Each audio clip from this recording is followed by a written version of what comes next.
kalangan aktivis, berapa pegiat itu, mereka angkat, laporkan ke KPK. Hari ini KPK cuma melancong ke Aceh, pulang lagi. Sampai hari ini belum ada kepastian. Anda juga tunggu kepastian dari KPK? Iya, saya tunggu kepastian. Apakah ini KPK jadi-jadian atau KPK betul-betulan?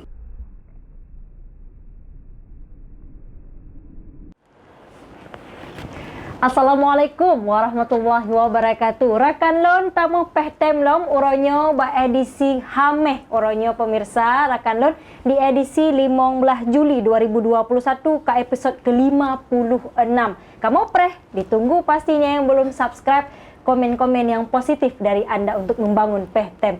Yang awal Juli rakan lon, jadi kita buka ile. Jadi awal Juli lalu itu publik di Aceh dihebohkan dengan fasilitas fantastis anggota Dewan, Ketua DPR khususnya. Jadi dengan tema kita hari ini, fasilitas fantastis Ketua DPR Aceh di tengah pandemi, masyarakat morat-marit. Siapa peduli?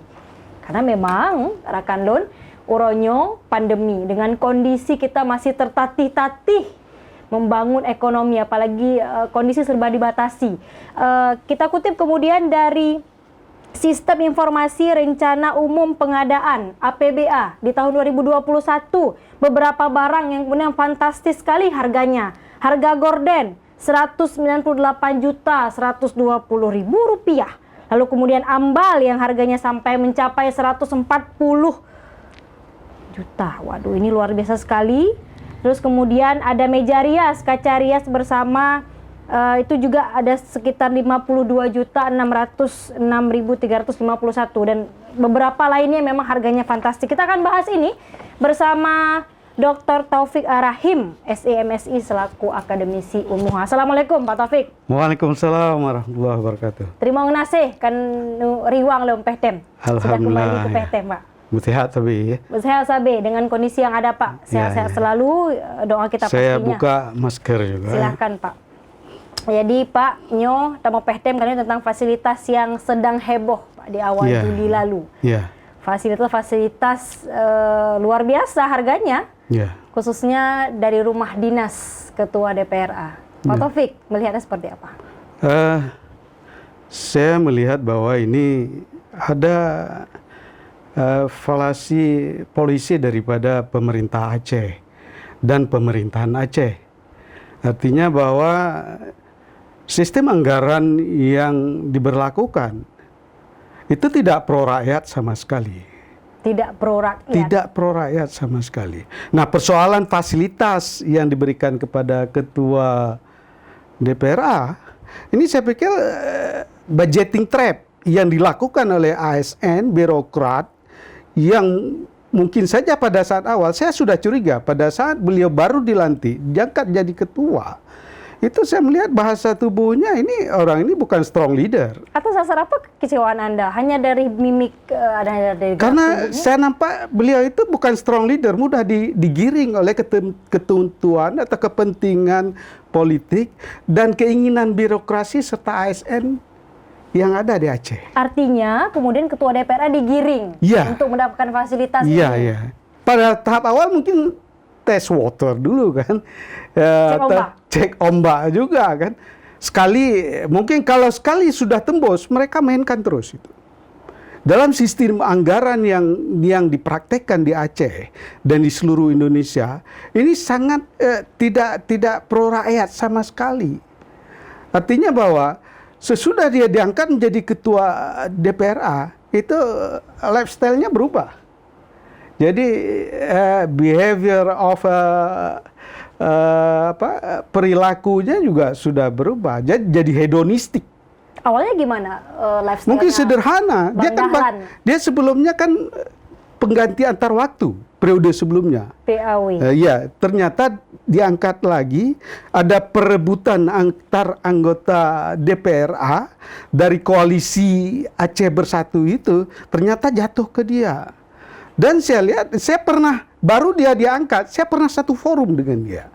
Wah, ini sangat tidak strong leader saya lihat. Karena artinya kapasitas dia untuk dipermainkan baik dari eksekutif maupun ASN itu sangat kentara sekali. Artinya kemudian sekarang Pak Dahlan sangat hedon. Iya. Sudah hedan kan? Sudah Dia kan hedan. statusnya kan ketua DPRA. Dari sederhana menuju hedonis. Iya, ya, ini kentara sekali. Dan saya sesudah itu juga tidak pernah jumpa lagi dan tidak pernah berkomunikasi. Ada beberapa teman melihat bahwa dia sudah memutuskan komunikasi antar anggota DPR. Satu koalisi, satu partai. Ada apa? Ada apa? Karena mungkin dia mudah dipermainkan. Dia sudah mulai ditarik-tarik oleh eksekutif. Kepentingan eksekutif, kepentingan ASN, kepentingan birokrat berkaitan dengan polisi budgeting ini sangat besar. Seharusnya kan DPR atau legislatif itu kan setingkat dengan eksekutif, bahkan kalau ada dengan yudikatif. Nah, sekarang pada saat dia diperlakukan oleh eksekutif, dia disejajarkan dengan birokrat, dengan ASN, dia tidak bisa berbuat apa-apa. Saya pernah katakan pada rekan-rekan itu tidak sejajar, saya bilang. Nah, kenapa tidak ada usir saja itu? Tidak berhak. Level dia adalah level eksekutif, sama levelnya. Jadi kapasitas kepemimpinan dia hari ini sedang dipermainkan oleh beberapa orang, termasuk berubah gaya hidup.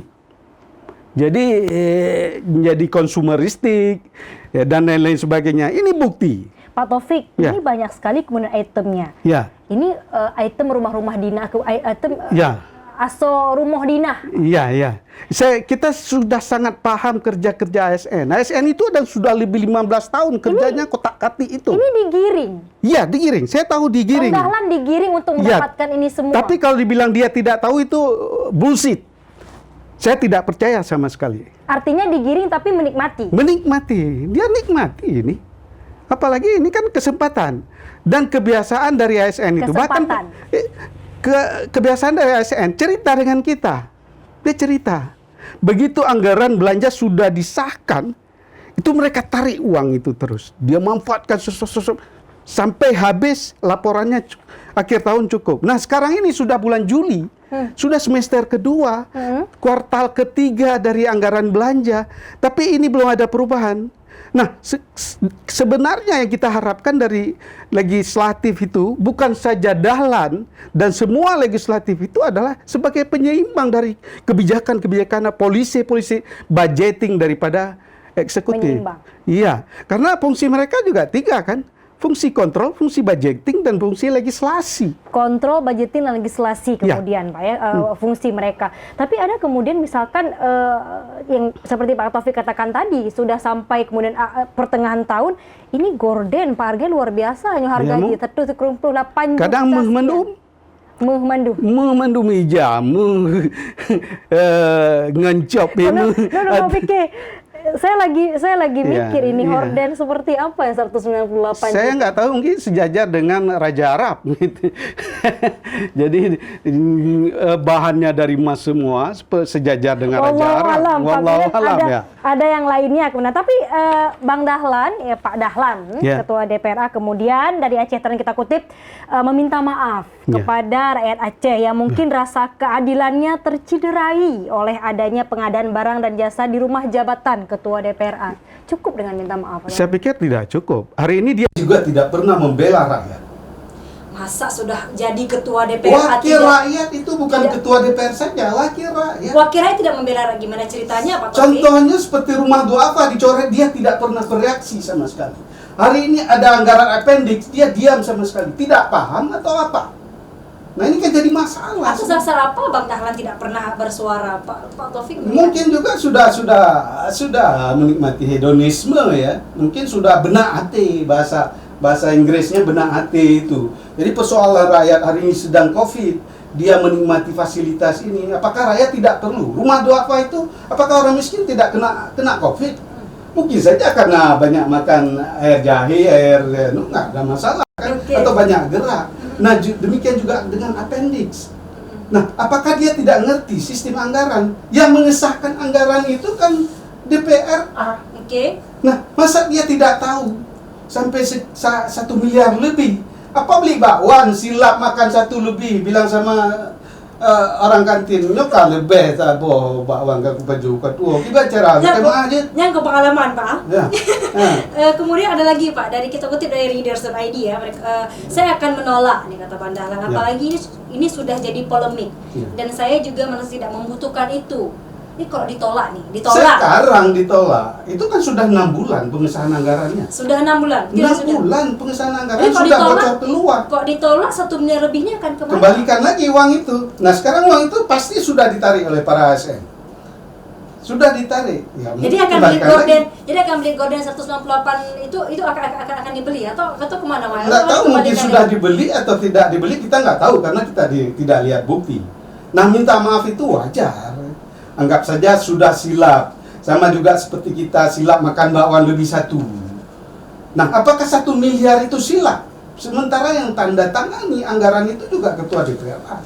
Sepengetahuan Ketua DPRA. Ketua DPRA punya tim ahli. Ketua DPRA juga punya penasehat.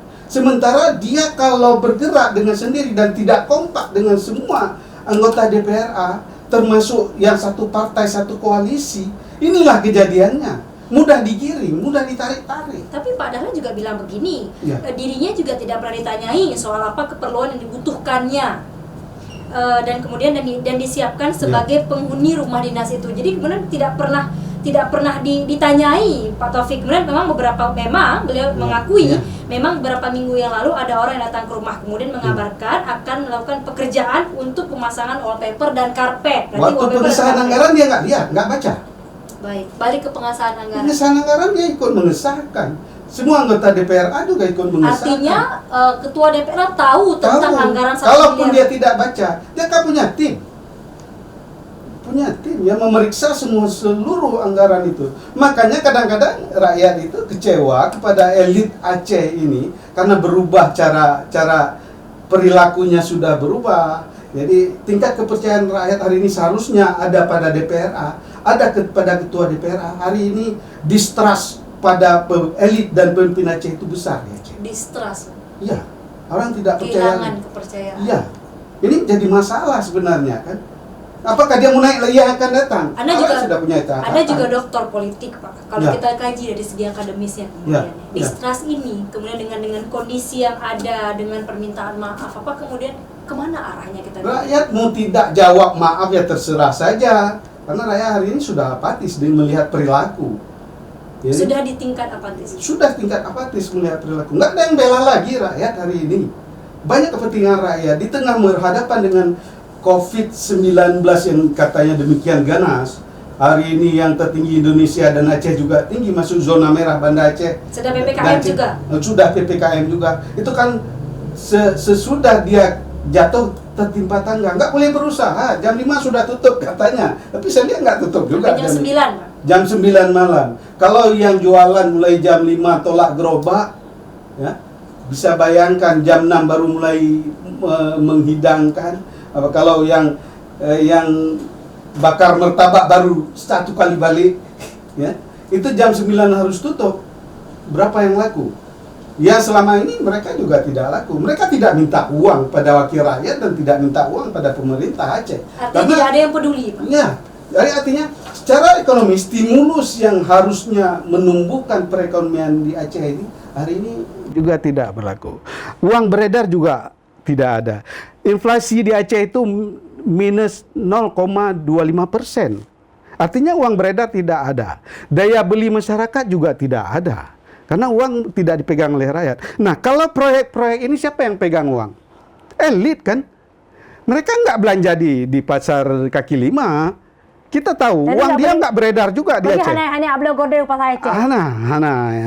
Yang jelas mungkin ya nyo ijamu purakan belum hana ya ablo yang berdua ti hana ya pasti nyo sino kan hanya olah kan, ini kan olah juga, ini olah itu bisa di-markup kan, ini proyek olah ini, jadi tidak sendiri. Artinya kasihan Dahlan hari ini digiring oleh kepentingan oligarki politik yang oportunitis dan avanturir. Kita bisa bayangkan hari ini muka Dahlan itu bagaimana. Kalau yang misalnya yang lain tidak punya muka, kita nggak peduli.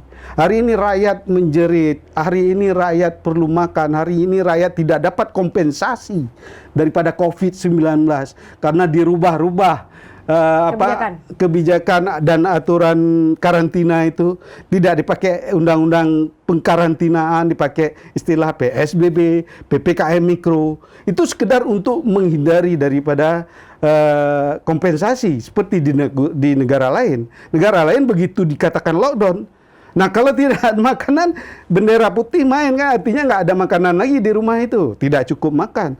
Atau uang diberikan sampai sekian triliun itu memang difasilitasi untuk kepentingan kebutuhan pokok rakyat, masyarakat, dan lain-lain sebagainya. Kita balik ke kata olah tadi, Pak. Menarik juga, proyek olah. Kenapa kemudian sampai se-ekstrim itu Anda mengatakannya? Saya pikir saya juga sering duduk dengan para ASN.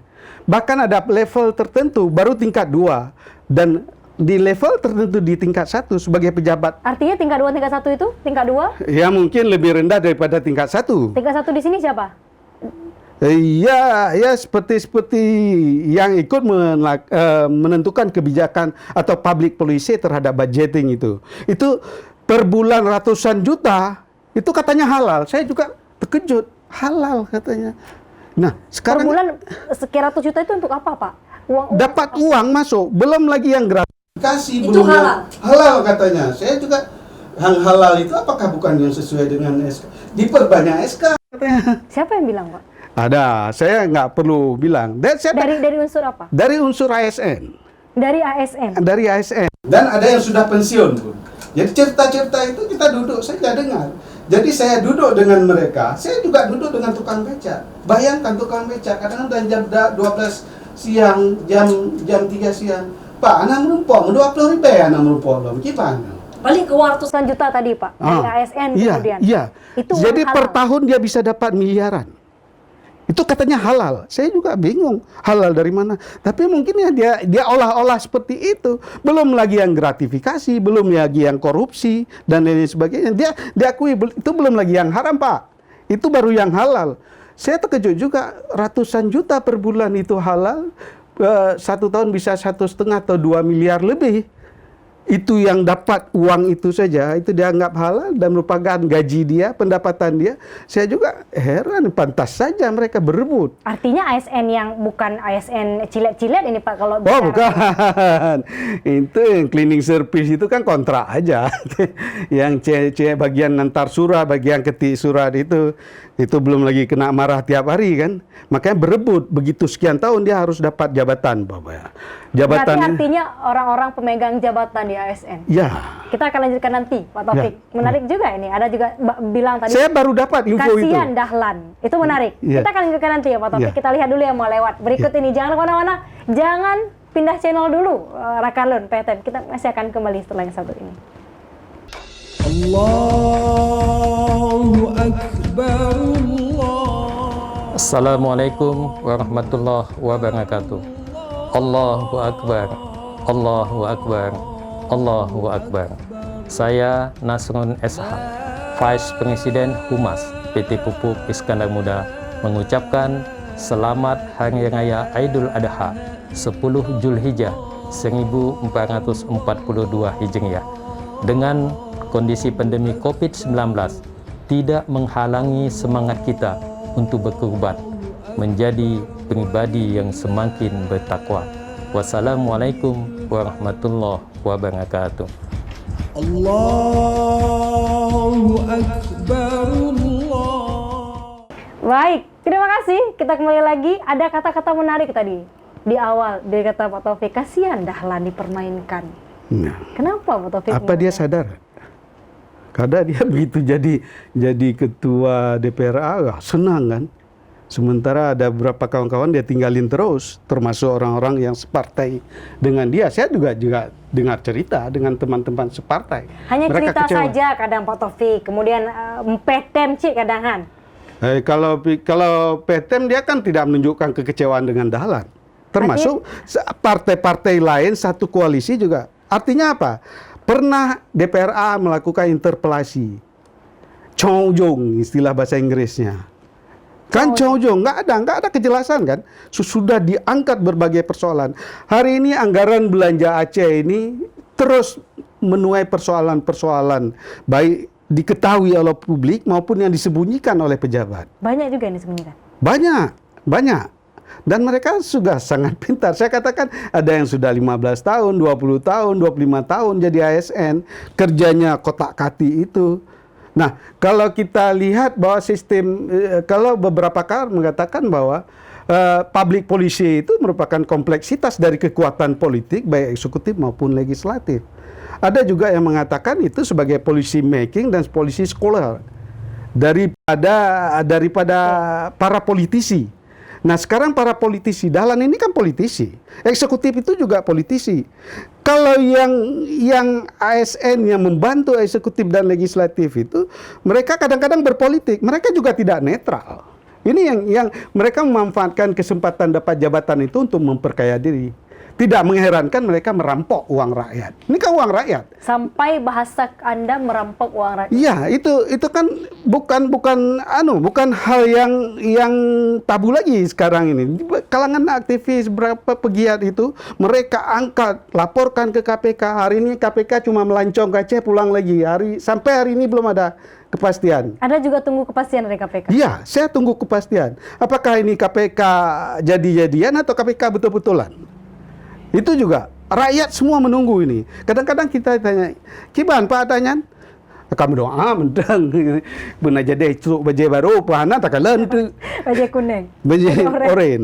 Jadi kita lihat saja, kita berdoa. Kita berdoa kalau memang Aceh sudah demikian Pak Luya katanya, karut marut ini masih dikerjain anggaran belanja publik sampai kepada anggaran kepentingan rumah dinas. Dan saya juga dengar cerita dari ASN ini, saya kadang-kadang duduk aja, mereka cerita terus.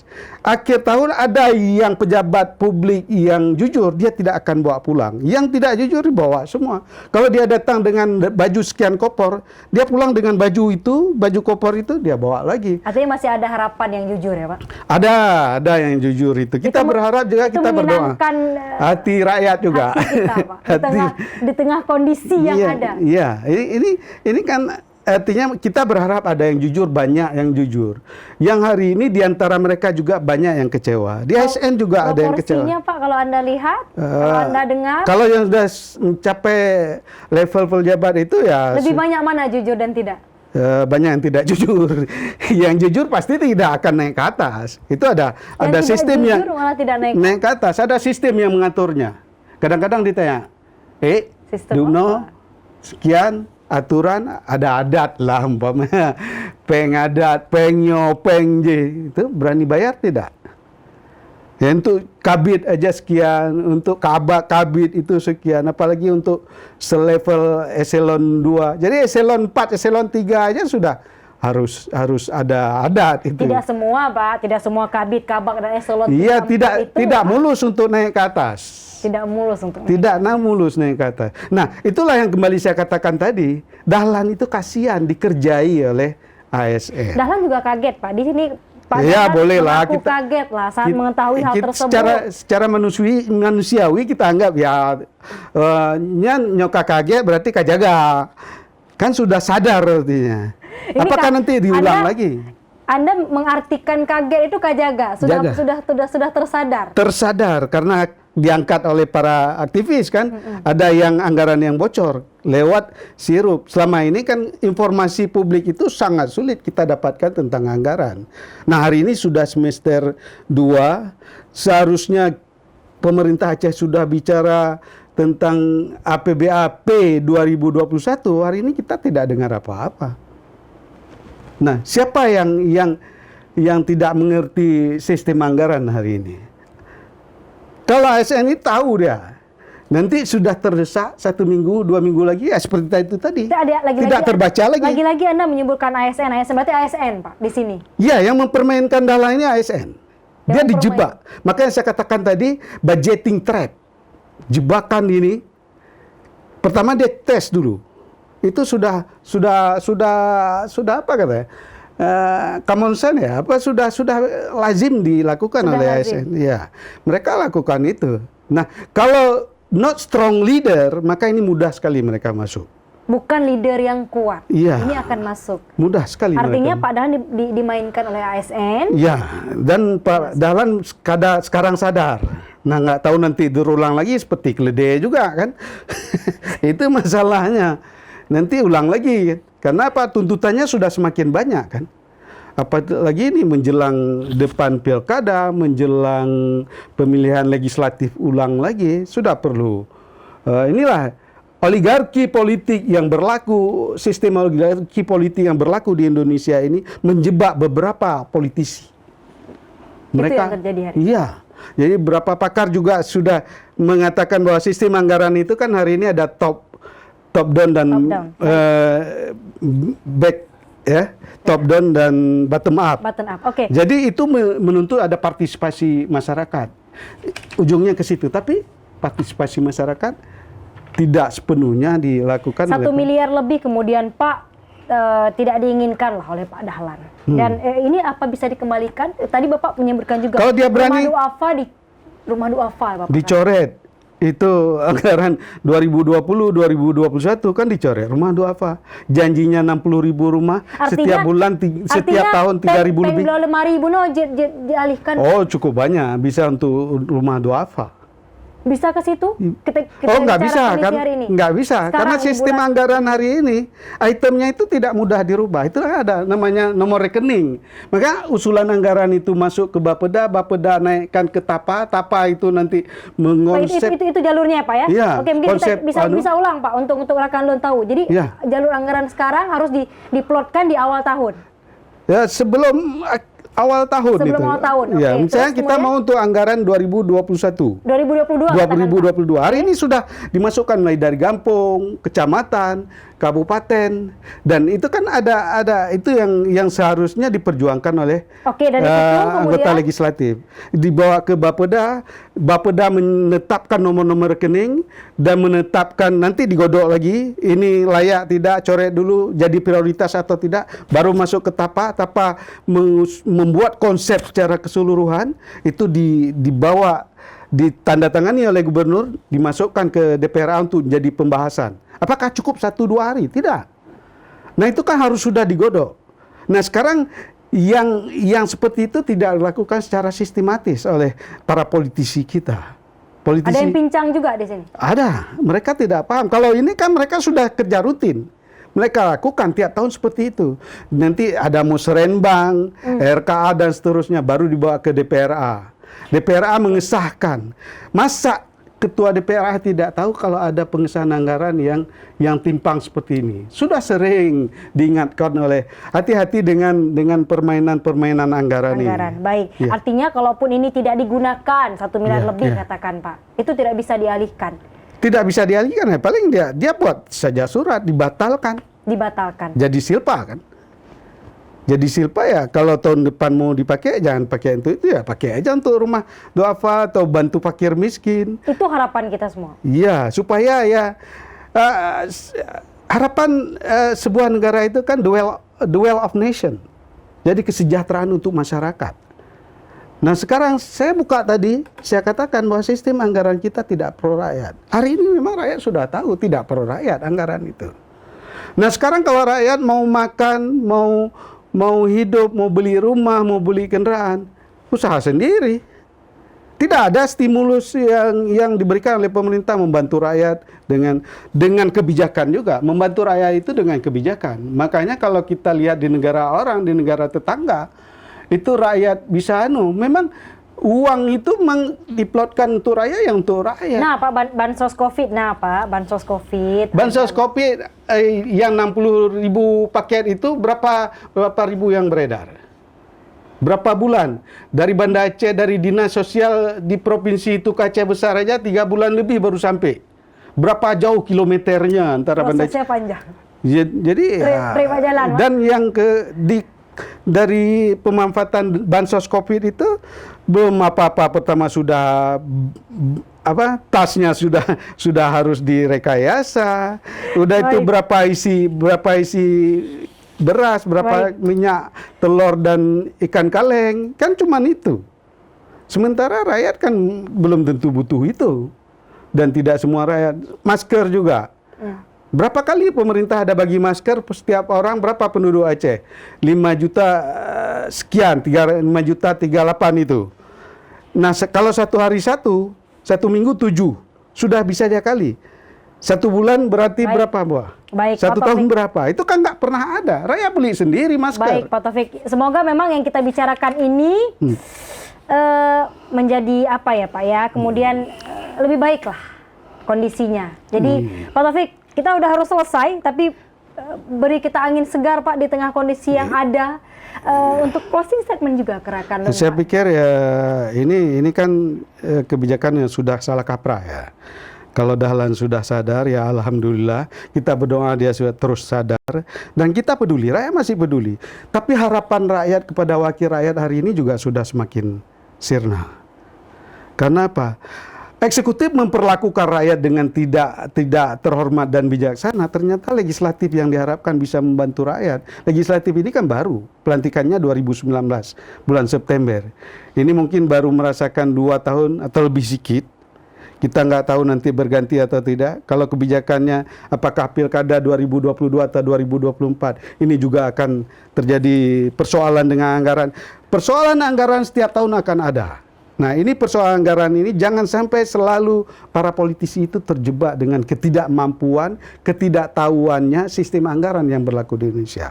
Saya mengajarkan kepada mahasiswa, mereka tahu, saya kasih ini klik-kliknya dan ini. Kalau kalian masuk itu terserah kalian. Kalau kalian buat salah, berarti neraka jahanam yang akan menunggu kalian. Saya bilang terus terang saya bilang begitu. Karena ya memang itu uang enak kan, uang panas. Dan uang itu kalau sudah ada jabatan baru dapat. Dan kotak-katik anggaran itu sebagian ASN sudah sangat paham dan sangat malim ya, sudah sangat tahu persis ini kita geser kemana, kita buat ini, pasti dia nggak tahu. Apalagi sekarang ada sistem apendik. Apendik itu kan dalam tulisan sebuah skripsi, tesis atau disertasi, itu kan tambahan sesudah daftar pustaka. Wah, itu apa umpamanya? Menarik apendik, Pak. Kita menarik ini juga lagi heboh belakangan apendik. Ya, itu kan artinya itu juga harus diketahui pengesahannya, kenapa apendik muncul tiba-tiba. Saya dengar juga penjelasan jubir pemerintah itu lucu-lucu aja. Saya pikir saya ketawa aja. Artinya berarti dia sendiri nggak paham apa itu appendix gitu kan. Itu kan appendix itu ya tambahan aja. Kalau kita dalam analisis sesuatu masalah menggunakan cara kuantitatif dan kita run pakai menggunakan komputer, itu lampiran itulah yang di belakang. Tapi itu juga harus diketahui oleh yang punya tesis kan, yang punya disertasi atau yang punya skripsi. Jadi bukan main-main. Jadi jangan terus memperlakukan rakyat hari ini sedang susah.